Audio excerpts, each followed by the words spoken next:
Hello students, welcome to the PNT coaching classes learn easily and smartly. तो आज हम पढ़ने वाले हैं characteristics of electromagnetic radiations.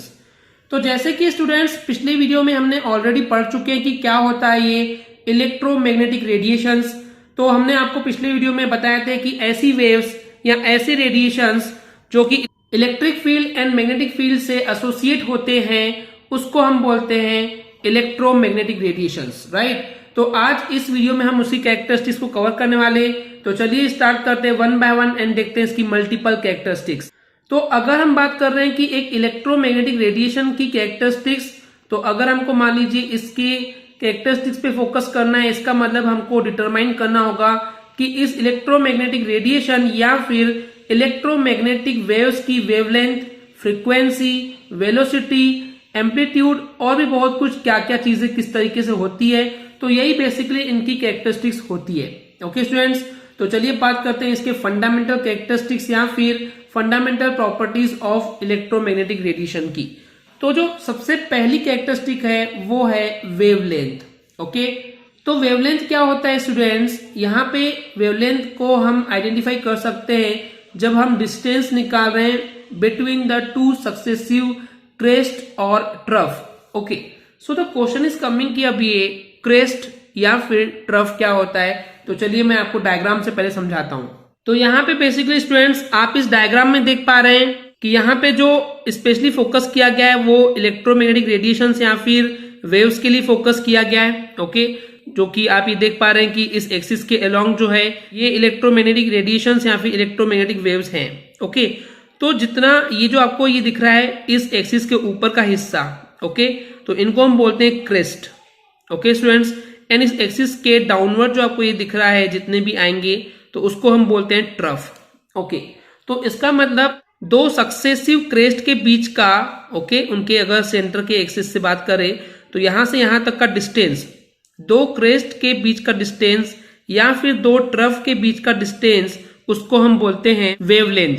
Clear students, and इस वेवलेंथ को रिप्रेजेंट करते हैं इस सिंबल से, एंड इस सिंबल को बोलते हैं लैम्डा।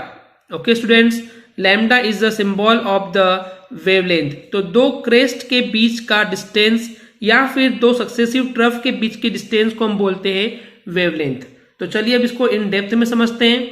तो वही चीज बोली गई है यहाँ पे कि दो सक्सेसिव क्रेस्ट या फिर दो सक्सेसिव ट्रफ के बीच का जो डिस्टेंस होता है उसको हम बोलते हैं वेवलेंथ। ओके स्टूडेंट्स, एंड इसको रिप्रेजेंट किया जाता है एक ग्रीक के सिंबल के through, that is lambda. Okay, so the wavelength is represented in the metre.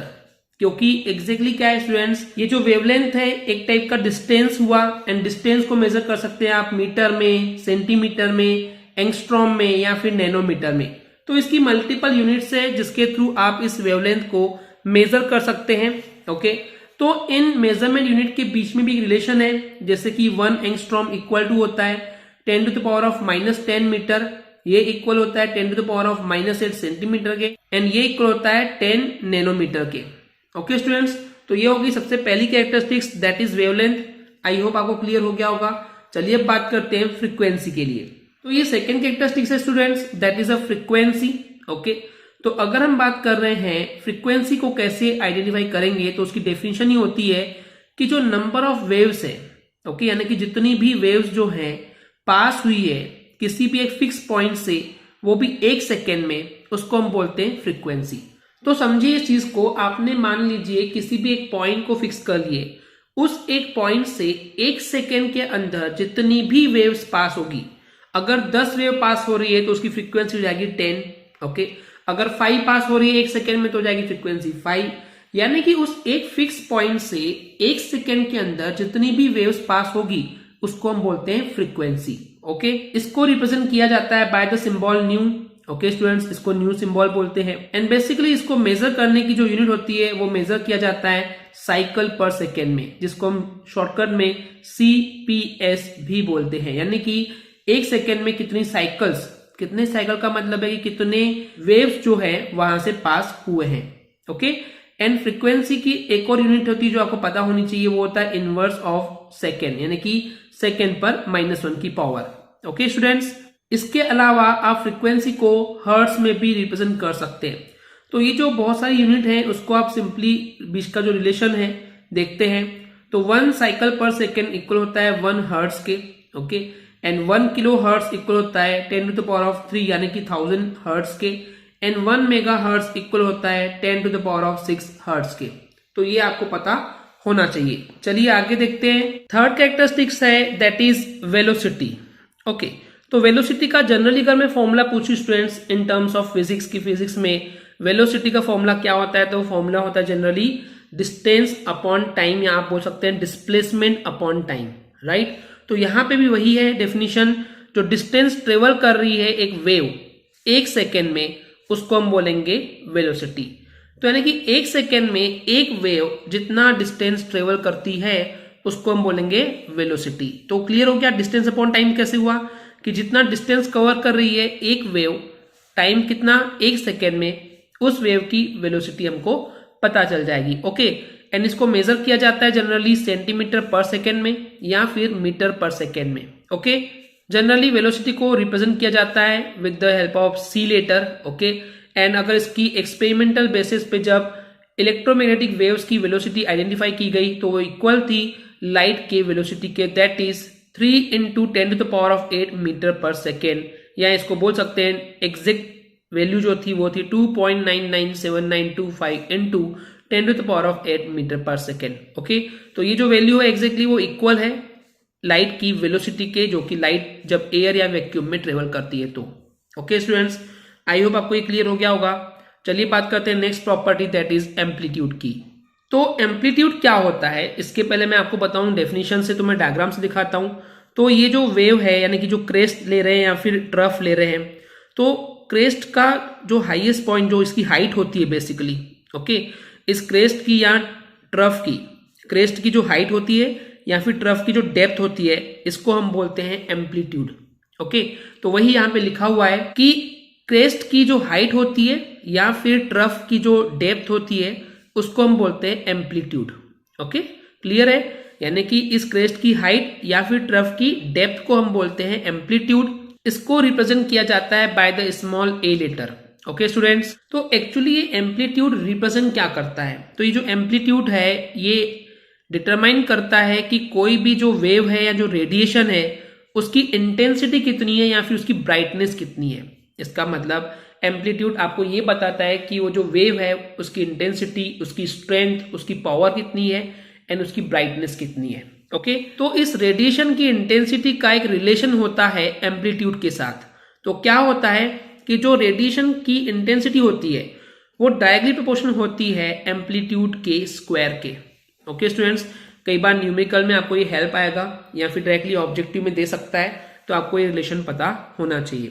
Okay students, I hope amplitude clear हो गया होगा। चलिए बात करते हैं next characteristic that is wave number की। जैसे कि हेडिंग से क्लियर है कि वेव नंबर, क्या समझ में आ रहा है कि जो नंबर ऑफ वेव है जो कि प्रेजेंट है 1 सेंटीमीटर लेंथ में along the direction of propagation of wave is called wave number. यानी कि अगर मैं आपको इसको डायग्राम के हेल्प से समझाऊं तो आपको ज्यादा क्लियर होगा कि मान लीजिए यहां से यहां तक के या यहां से यहां तक जितनी भी मान लेते हैं, ये इस टाइप से मान लीजिए कि यहां से यहां तक 1 सेंटीमीटर, तो उस 1 सेंटीमीटर में जितने नंबर ऑफ वेव्स प्रेजेंट है उसको हम बोलते हैं वेव नंबर। वही लिखा हुआ है कि अगर 1 सेंटीमीटर लेंथ में जितने वेव्स प्रेजेंट हैं उसको हम बोलते हैं वेव नंबर। पर ये जो वेव्स है कहाँ प्रेजेंट होने चाहिए, direction of propagation of wave. तो ऑलवेज जैसे कि हमने आपको पिछले वीडियो में बताया थे कि जो इलेक्ट्रोमैग्नेटिक वेव्स होती है वो जनरली आपको इसी डायरेक्शन पे यानी कि प्रोपेगेशन के डायरेक्शन में ही देखने को मिलती है। तो सिंपली 1 सेंटीमीटर के अलोंग में जितने भी नंबर ऑफ वेव्स वहां से प्रेजेंट होती है या पास होती है उसको हम बोलते हैं वेव नंबर। ओके, इस वेव नंबर को रिप्रेजेंट किया जाता है by the nu bar. Okay, and ये इक्वल होता है wave number equal to 1 upon wavelength के। यानी कि आप ये भी बोल सकते हैं कि जो वेव नंबर है वो रेसिप्रोकल के इक्वल होता है। किसके रेसिप्रोकल, दैट इज वेवलेंथ के। ओके, तो इसको बाय सिंबॉलिकली रिप्रेजेंट करेंगे कैसे, चलिए दिखाते हैं। सो ये हो जाएगा nu bar is equal to 1 upon lambda. Okay, clear है इतना। The last characteristic is a period of waves. नाम से क्लियर है, वेव का टाइम पीरियड कितना लगा। इसका मतलब ये है स्टूडेंट्स कि कोई भी एक वेव, ओके, कोई भी एक वेव को कंप्लीट करने में जितना टाइम लगता है, यानी जो टाइम है जनरली इसको हम मेजर करते हैं सेकेंड्स में। ओके, तो एक वेव कंप्लीट करने के लिए जितना टाइम लेती है उसको हम बोलते हैं period of wave. Okay, clear है? यानी कि एक वेव को अपना एक साइकिल कवर करने में, कंप्लीट करने में जितना टाइम लगता है उसको हम बोलते हैं पीरियड ऑफ वेव। ओके, इसको रिप्रेजेंट किया जाता है by the capital T symbol. Okay, and अगर इसका रिलेशन की बात करते हैं तो ये जो पीरियड ऑफ वेव है ये इनवर्सली प्रोपोर्शनल होती है फ्रीक्वेंसी के। तो फ्रीक्वेंसी को रिप्रेजेंट करते हैं सिंबल न्यू से, राइट? तो इस तरीके से जो पीरियड ऑफ वेव है वो इनवर्सली प्रोपोर्शनल होता है किसके? That is new. न्यू क्या है? फ्रीक्वेंसी है। ओके स्टूडेंट्स, आई होप आपको क्लियर हो गया होगा।